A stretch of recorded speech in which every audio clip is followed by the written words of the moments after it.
Hello दोस्तों, सुमन प्रकाश academy channel पर आप सभी लोग का स्वागत है। तो आज एनसीईआरटी क्लास 8 चैप्टर 3 पढ़ने वाले हैं। आज चैप्टर 3 का नाम है कृषि ज्योग्राफी। चलें, तो आज हम पढ़ते हैं क्या है। आज हम कृषि के बारे में जानेंगे, क्या कह रहा है एनसीईआरटी बुक में। गुरप्रीत, मधु और टीना एक गांव से गुजर रहे थे। वहां उन लोगों ने एक किसान को खेत की जुताई करते हुए देखा।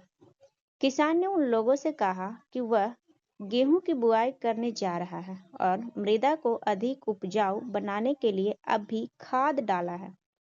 उसने बच्चे से कहा कि गेहूं मंडी में अच्छी कीमत पर बिकेगा, जहां से उसे आटे में परिवर्तन करके कारखाने में डबर और बिस्किट बनाने के लिए ले जाया जाएगा। पौधों से परिष्कृत उत्पाद तक के रूपांतरण में 3 प्रकार की आर्थिक क्रियाएं सम्मिलित हैं: प्राथमिक, द्वितीय, तृतीय। प्राथमिक क्रियाओं के अंतर्गत उन सभी क्रियाओं को शामिल किया जाता है जिनका संबंध प्राकृतिक संसाधनों के उत्पादन और निष्कर्षण से है। कृषि, मत्स्य और संग्रहण इनके अच्छे उदाहरण हैं। द्वितीय क्रिया इन संसाधनों के प्रसंस्करण से संबंधित है। इस्पात, विनिर्माण, डबर रोटी पकाना और कपड़ा बुनना इन क्रियाओं के उदाहरण हैं। तृतीय क्रिया प्राथमिक और द्वितीय क्रिया क्षेत्र को सेवा कार्यों द्वारा सहयोग प्रदान करता है। यातायात, व्यापार, बैंकिंग, बीमा, विज्ञापन तृतीय क्रियाओं के उदाहरण हैं। यहाँ से क्वेश्चन पूछता है प्राथमिक क्रिया कौन है, द्वितीय क्रिया में कौन आएगा, तृतीय क्रिया में कौन आएगा। यही क्वेश्चन यहाँ से बनता है। आगे कृषि। कृषि एक प्राथमिक क्रिया है। यहाँ से क्वेश्चन 1 हो गया कि कृषि एक कौन सी क्रिया है, प्राथमिक क्रिया है। फसलों, फलों, सब्जियों, फूलों को उगाना और पशुधन पालन इसमें शामिल है। प्राथमिक क्रिया में क्या क्या आता है कि फसल, फल, सब्जी, फूल उगाना और पशुधन पालन करना भी प्राथमिक क्रिया है। विश्व में 50% लोग कृषि से संबंधित क्रियाओं में संलग्न हैं। भारत की 2/3 जनसंख्या अब तक कृषि पर निर्भर है। 2/3 मैंने 2/3। अब है अनुकूल स्थलाकृति मृदा और जलवायु कृषि क्रियाकलाप के लिए अनिवार्य है। जिस भूमि पर फसलें उगाई जाती है कृषिगत भूमि कहलाती है।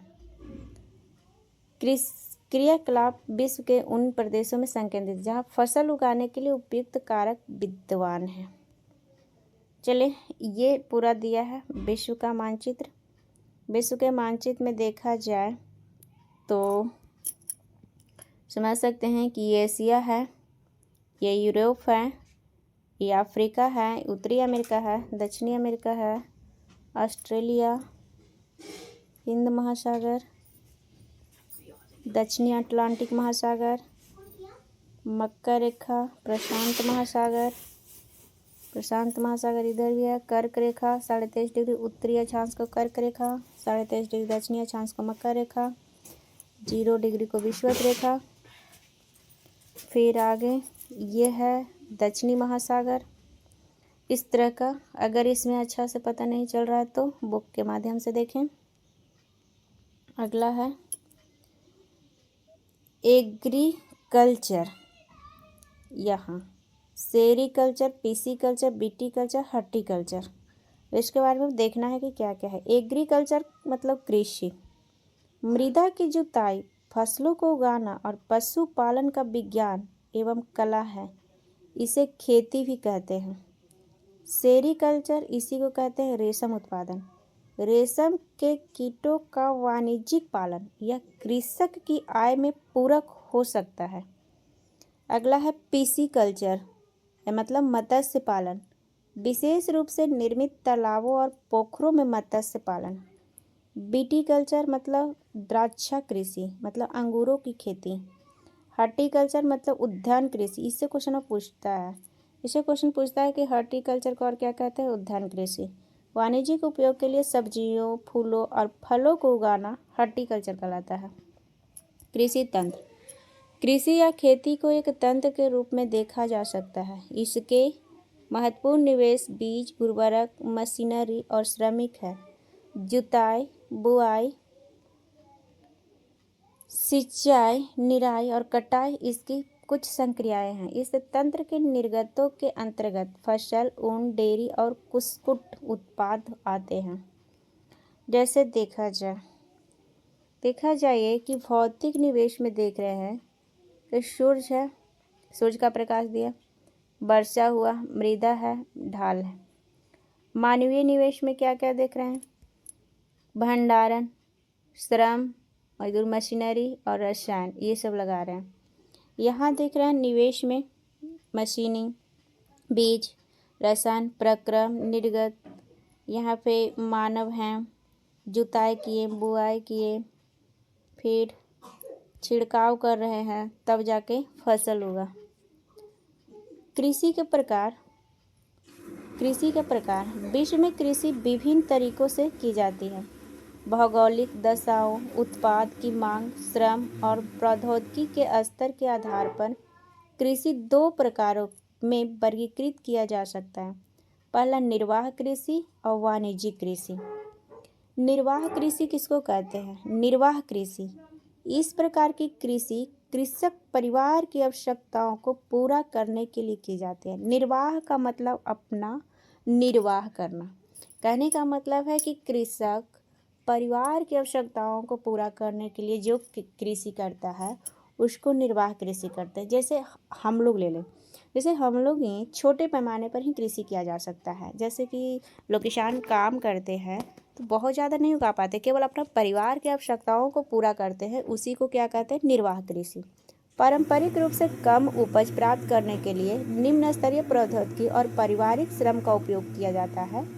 निर्वाह कृषि को पुनः गहन निर्वाह कृषि और आदिम निर्वाह कृषि में वर्गीकृत किया जा सकता है। मतलब कह सकते हैं कि निर्वाह कृषि को भी 2 भाग में, एक हो गया आदिम निर्वाह कृषि और एक हो गया गहन निर्वाह कृषि। इसको भी 2 भाग में बांटा। अब गहन निर्वाह कृषि का मतलब क्या हुआ कि किसान एक छोटे भूखंड पर साधारण औजारों और अधिक श्रम से खेती करता है। अधिक श्रम मतलब छोटा सा भूखंड है, औजार भी है, ज़्यादा से ज़्यादा श्रम लग रहा है। अधिक धूप वाले दिनों से युक्त जलवायु और उर्वर मृदा वाले खेत में एक वर्ष में 1 से अधिक फसलें उगाई जा सकती हैं। चावल मुख्यतः फसल होती है। अन्य फसलों में गेहूँ, मक्का, दलहन और तिलहन शामिल है। गहन निर्वाह कृषि दक्षिणी पूर्वी और पूर्वी एशिया के सघन जनसंख्या वाले मानसूनी प्रदेशों में प्रचलित है। इसी को कहते हैं गहन निर्वाह कृषि। आदिम निर्वाह कृषि में स्थानांतरित कृषि और चलवासी पशुचारण शामिल है। अगला है स्थानांतरण कृषि। अमेजन बेसिन के सघन वन क्षेत्रों, उष्णकटिबंधीय अफ्रीका, दक्षिणी पूर्व एशिया और उत्तर पूर्वी भारत के भागों में प्रचलित है। ये भारी वर्षा और वनस्पति के तीव्र पुनर्जनन वाले क्षेत्र हैं। वृक्षों को काटकर और जलाकर भूखंड को साफ किया जाता है, तब राख को मृदा में मिलाया जाता है तथा मक्का, रतालू, आलू और कसावा जैसी फसलों को उगाया जाता है। भूमि की उर्वरता की समाप्ति के बाद वह भूमि छोड़ दी जाती है और कृषक नए भूखंड पर चला जाता है। स्थानांतरण कृषि को कर्तन एवं दहन कृषि के रूप में भी जाना जाता है। अगला है चलवासी पशुचारण। सहारा के अर्धशुष्क और शुष्क प्रदेशों में मध्य एशिया और भारत के कुछ भागों जैसे राजस्थान तथा जम्मू और कश्मीर में प्रचलित है। इस प्रकार की कृषि में पशु चारक अपने पशुओं के साथ चारे और पानी के लिए एक स्थान से दूसरे स्थान पर निश्चित मार्गों से घूमते हैं। इस प्रकार की गतिविधि जलवायविक बाधाओं और भूभाग की प्रतिक्रिया स्वरूप उत्पन्न होते हैं। पशु चारक मुख्यतः भेड़, ऊँट, मवेशी, याक और बकरियां पालते हैं। ये पशु चारकों और उनके परिवारों के लिए दूध, मांस, ऊन, खाल और अन्य उत्पाद उपलब्ध कराते हैं। अगला है वाणिज्यिक कृषि। वाणिज्यिक कृषि में फसल उत्पादन और पशुपालन बाजार में विक्रय हेतु किया जाता है। इसमें विस्तृत कृषि क्षेत्र और अधिक पूंजी का उपयोग किया जाता है। अधिकांश कार्य मशीनों के द्वारा किया जाता है। वाणिज्यिक कृषि में वाणिज्यिक अनाज कृषि, मिश्रित कृषि और रोपण कृषि शामिल है। वाणिज्यिक अनाज कृषि। वाणिज्यिक अनाज कृषि में फसलें वाणिज्यिक उद्देश्य से उगाई जाती हैं। गेहूं और मक्का समान रूप से उगाई जाने वाली फसलें हैं। उत्तर अमेरिका, यूरोप और एशिया के शीतोष्ण घास के मैदान वाणिज्यिक अनाज कृषि के प्रमुख क्षेत्र हैं। ये क्षेत्र सैकड़ों हेक्टेयर के बड़े फार्मों से युक्त विरल आबादी वाले हैं। अत्यधिक ठंड वर्धन काल को बाधित करती है और केवल एक ही फसल उगाई जा सकती है। अगला है मिश्रित कृषि में भूमि का उपयोग भोजन व चारे की फसलें उगाने और पशुधन पालन के लिए किया जाता है। यह यूरोप, पूर्वी संयुक्त राज्य अमेरिका, अर्जेंटीना, दक्षिण पूर्वी ऑस्ट्रेलिया, न्यूजीलैंड और दक्षिण अफ्रीका में प्रचलित है। अगला है कि बॉक्स में क्या दिया हुआ है, इससे क्वेश्चन बहुत पूछता है। स्थानांतरण कृषि विश्व के विभिन्न भागों में विभिन्न नामों से जानी जाती है। जैसे झूमिंग। झूमिंग कहाँ कहा जाता है? उत्तर पूर्वी भारत, मिल्पा मैक्सिको, मध्य अमेरिका में कहा जाता है। रोका कहा जाता है ब्राज़ील में, लादांग कहा जाता है मलेशिया में। अगला है रोपण कृषि। वाणिज्यिक कृषि का एक प्रकार है जहाँ चाय, कहवा, काजू, रबड़, केला अथवा कपास की एकल फसल उगाई जाती है। इससे क्वेश्चन पूछता है कि कहवा किस प्रकार का कृषि है, तो रोपण कृषि। काजू, रोपण कृषि। रबड़, रोपण कृषि। केला, रोपण कृषि। कपास किस तरह का है, तो रोपण कृषि। ये सब तीनों चारों से क्वेश्चन बनता है। इसमें बृहद पैमाने पर श्रम और पूंजी की आवश्यकता होती है। उत्पादन का प्रसंस्करण खेतों पर ही या निकट के कारखानों में ही किया जाता है। इस प्रकार कृषि में परिवहन जाल के विकास की अनिवार्यता होती है। रोपण कृषि के मुख्य क्षेत्र विश्व के उष्णकटिबंधीय प्रदेशों में पाए जाते हैं। मलेशिया में रबड़, ब्राज़ील में कहवा, भारत और श्रीलंका में चाय इसके प्रमुख उदाहरण हैं। अगला है मुख्य फसलें। फसल में क्या क्या आते हैं? बढ़ती हुई जनसंख्या की आवश्यकताओं को पूरा करने के लिए विविध प्रकार की फसलें उगाई जाती हैं।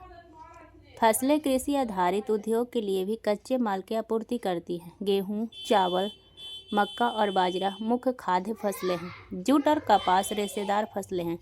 चाय और कहवा मुख्य फसलें हैं। चाय और कहवा मुख्य पेय फसल हैं। पूछता है कि पेय फसल में कौन आएगा, तो चाय और कहवा। अगला है चावल। यह विश्व की मुख्य खाद्य फसल है। यह उष्णकटिबंध और उपोष्णकटिबंधीय प्रदेशों का मुख्य आहार है। चावल के लिए उच्च तापमान, अधिक आर्द्रता एवं वर्षा की आवश्यकता होती है। यह फसल चिक्कायुक्त जलोढ़ मृदा जिसमें जल रोकने की क्षमता हो, सर्वोत्तम ढंग से बढ़ती है।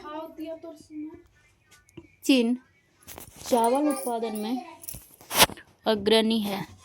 इसके बाद क्रमशः भारत, जापान, श्रीलंका और मिस्र हैं। अनुकूल जलवायवीय दशाओं जैसे पश्चिमी बंगाल और बांग्लादेश में एक वर्ष में 2 से 3 फसलें उगाई जाती हैं। अगला है गेहूं। गेहूं के वर्धन काल में मध्यम तापमान एवं वर्षा और सहस्कर्तन यानी फसल की कटाई के समय तेज धूप की आवश्यकता होती है। इसका विकास सुअपवाहित दोमट मृदा में सर्वोत्तम ढंग से होता है। गेहूं संयुक्त राज्य अमेरिका, कनाडा, अर्जेंटीना, रूस, यूक्रेन, ऑस्ट्रेलिया और भारत में विस्तृत रूप से उगाया जाता है। भारत में यह शीत ऋतु में उगाया जाता है। मिलेट। मिलेट किसको कहेंगे? ये मोटे अनाज के रूप में भी जाने जाते हैं और कम उपजाऊ तथा बलुई मृदा में उगाई जा सकती है। ये ऐसी फसल है जिसे कम वर्षा और उच्च से मध्यम तापमान तथा पर्याप्त सूर्य प्रकाश की आवश्यकता होती है। ज्वार, बाजरा और रागी भारत में उगाए जाते हैं। नाइजीरिया, चीन और नाइजर इसके अन्य उत्पादक देश हैं। मक्का। इसके लिए मध्यम तापमान, वर्षा और अधिक धूप की आवश्यकता होती है। इसे सुअपवाहित उपजाऊ मृदा की आवश्यकता होती है। मक्का उत्तर अमेरिका, ब्राज़ील, चीन, रूस, कनाडा, भारत और मैक्सिको में उगाई जाती है। कपास। इसकी वृद्धि के लिए उच्च तापमान, हल्की वर्षा, 200 से 210 पाला रहित दिन और तेज चमकीली धूप की आवश्यकता होती है। इसका क्वेश्चन डायरेक्ट पूछता है इसलिए स्टेटमेंट बाय स्टेटमेंट पढ़ना और याद करना बहुत ज़रूरी है। कहाँ से क्वेश्चन पूछ देता है नहीं पता। यह काली और जलोढ़ मृदा में सर्वोत्तम उगती है। चीन, संयुक्त राज्य अमेरिका, भारत, पाकिस्तान, ब्राजील और मिस्र कपास के अग्रणी उत्पादक हैं। यह सूती वस्त्र उद्योग के लिए एक महत्वपूर्ण कच्चा माल है। अगला है पटसन। पटसन, इसको सुनहरा रेशा के रूप में भी जाना जाता है। ये क्वेश्चन पूछता है सुनहरा रेशा किसको कहते हैं, तो पटसन को। यह जलोढ़ मृदा में अच्छे ढंग से विकसित होता है और इसे उच्च तापमान, भारी वर्षा और आर्द्र जलवायु की आवश्यकता होती है। फसल उष्णकटिबंधीय क्षेत्र में उगाई जाती है। भारत और बांग्लादेश पटसन के अग्रणी उत्पादक है। मतलब भारत और बांग्लादेश में पटसन के लिए अग्रणी उत्पादक है। कॉफ़ी, इसके लिए गर्म एवं आर्द्र जलवायु और सुअपवाहित दोमट मृदा की आवश्यकता होती है। इस फसल की वृद्धि के लिए पर्वतीय ढाल अधिक उपयुक्त होती है। ब्राज़ील कॉफ़ी का अग्रणी उत्पादक है। ये क्वेश्चन यहाँ से पूछता है कि ब्राज़ील क्या है, कॉफ़ी का अग्रणी उत्पादक है। इसके पश्चात कोलंबिया और भारत है। अब आगे यहाँ बॉक्स में क्या दिया हुआ है इसके बारे में देखते हैं। बॉक्स में कि कॉफ़ी के पौधे की खोज किसने की, इससे भी क्वेश्चन पूछता है। कॉफ़ी की खोज के विषय में विभिन्न कहानियाँ प्रचलित। लगभग 850 ईस्वी में कालदी नाम का एक अरबवासी जो बकरी चराने वाला था, अपनी बकरियों की अनोखी उछल कूद और हरकतों को देखकर परेशान था। एक दिन उसने भी उस सदाहरित पौधे की फलियों को चखकर देखा जिन्हें उसकी बकरियां प्रतिदिन खाया करती थीं। उसने आनंद के भाव का अनुभव करने के बाद अपनी खोज के विषय में संसार को बताया। आगे है चाय के बारे में। बागानों में उगाई जाने वाली एक पेय फसल है चाय। इसकी कोमल पत्तियों की वृद्धि के लिए ठंडी जलवायु और वर्ष भर समवितरित उच्च वर्षा की आवश्यकता होती है। इसके लिए सुअपवाहित दोमट मृदा और मंद ढाल की आवश्यकता होती है। पत्तियों को चुनने के लिए अधिक संख्या में श्रमिकों की आवश्यकता होती है। कृषि का विकास। अब देखते हैं कि कृषि का विकास कैसे हुआ। कृषि विकास का संबंध बढ़ती जनसंख्या की बढ़ती मांग को पूरा करने के लिए कृषि के उत्पादन को बढ़ाने की दिशा में किए जाने वाले प्रयासों से है। यह कई तरीकों से प्राप्त किया जा सकता है, जैसे बोए गए क्षेत्र में विस्तार करके, बोई जाने वाली फसलें की संख्या बढ़ाकर, सिंचाई सुविधाओं में सुधार करके, उर्वरकों और उच्च उपज देने वाले बीजों के प्रयोग द्वारा। कृषि का मशीनीकरण भी कृषि के विकास का एक अन्य पहलू है। कृषि के विकास का चरम लक्ष्य खाद्य सुरक्षा को बढ़ाना है। कृषि का विकास विश्व के विभिन्न भागों में विभिन्न गतियों से हुआ है। अधिक जनसंख्या वाले विकासशील देश अधिकतर गहन कृषि करते हैं, जहाँ छोटी जोतों पर समानांतर जीविकोपार्जित के लिए फसलें उगाई जाती हैं। बड़ी जोतें वाणिज्यिक कृषि के लिए अधिक उपयुक्त होती हैं, जैसे संयुक्त राज्य अमेरिका, कनाडा और ऑस्ट्रेलिया में। वाओ, हम दो फॉर्म जैसे एक भारत और दूसरे संयुक्त राज्य अमेरिका के वस्तु स्थिति अध्ययनों की सहायता से विकासशील और विकसित देशों की कृषि के विषय में जाने। जैसे देखता है कि भारत का एक फॉर्म उत्तर प्रदेश के गाजीपुर जिले में आदिलाबाद एक छोटा सा गांव है। मुन्ना लाल इस गांव का एक छोटा किसान है जिसके पास लगभग 1.5 हेक्टेयर का एक फॉर्म है। उसका आवास मुख्य गांव में है। वह अधिक उपज देने वाले बीजों की बाजार से वर्षों के एकांतर पर खरीदता है। उसकी भूमि उर्वर है और वह वर्ष में कम से कम 2 फसलें समानतः गेहूं और चावल और दालें उगाता है। किसान अपने मित्रों और बुजुर्गों के साथ साथ सरकारी कृषि अधिकारियों से कृषि कार्यों के संबंध में सलाह लेता है। वह अपने खेत की जुताई के लिए भाड़े पर ट्रैक्टर लेता है। यद्यपि उसके कुछ मित्र अभी भी बैलों से खेतों को जोतने की परंपरागत विधि का प्रयोग करते हैं। समीप के खेत में एक नलकूप है जिसे वह अपने खेत की सिंचाई के लिए भाड़े पर लेता है। मुन्ना लाल के पास 2 भैंस और 1 मुर्गियां भी है। वह निकट के शहर में स्थित सहकारी भंडार में दूध बेचता है। वह वहाँ का एक सदस्य है। सहकारी समिति उसके जानवरों के लिए चारे के प्रकार, पशुधन के स्वास्थ्य और सुरक्षात्मक उपायों और कृत्रिम गर्भाधान के संबंध में भी सलाह देती है। कृषि के विविध कार्यों में परिवार के सभी सदस्य उसकी सहायता करते हैं। कभी कभी वह बैंक या कृषि सहकारी समिति से बीजों की उच्च उपज वाली किस्मों और औजारों को खरीदने के लिए ऋण लेता है। वह अपने उत्पाद को निकट के शहर में स्थित मंडी में बेचता है। अधिकांश किसानों के पास भंडार सुविधाओं की कमी होती है, इसलिए वे बाजार के अनुकूल न होने पर भी अपने उत्पादों को बेचने के लिए विवश होते हैं।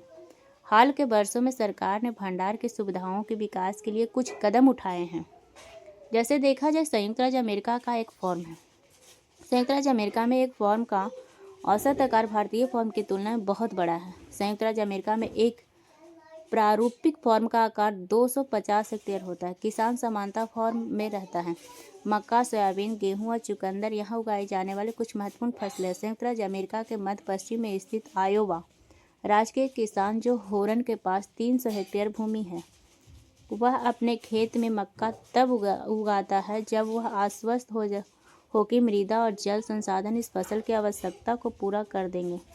फसल को नुकसान पहुंचाने वाले पीड़कों पर नियंत्रण के लिए पर्याप्त उपाय किए जाते हैं। समय समय पर वह मृदा के नमूनों को मृदा परीक्षण प्रयोगशाला में जांच के लिए भेजता है कि उनमें पर्याप्त पोषक है या नहीं। ये परिणाम जो होरन को वैज्ञानिक उर्वरक कार्यक्रम को योजना बनाने में मदद करते हैं। उसका कंप्यूटर उपग्रह से जुड़ा हुआ है जो उसे उसके खेत की यथार्थ तस्वीर देता है या रासायनिक उर्वरकों और कीटनाशकों की आवश्यकता अनुसार प्रयोग करने में उसकी मदद करता है। वह ट्रैक्टरों, बीज बोने की मशीनों, समतलक संयुक्त हार्वेस्टर और थ्रेशर का प्रयोग कृषि संबंधी विविध संक्रियाओं में करता है। अनाज स्वचालित अन्न भंडार में संचित किए जाते हैं अथवा बाजार अभिकरणों में भेजे जाते हैं। संयुक्त राज्य अमेरिका में किसान एक व्यवसायी की तरह काम करता है, न कि खेतिहर किसान की तरह। इस तरह से टॉपिक समाप्त हुआ। अगर टॉपिक अच्छा लगे तो लाइक करें, शेयर करें, सब्सक्राइब करें, कमेंट करें।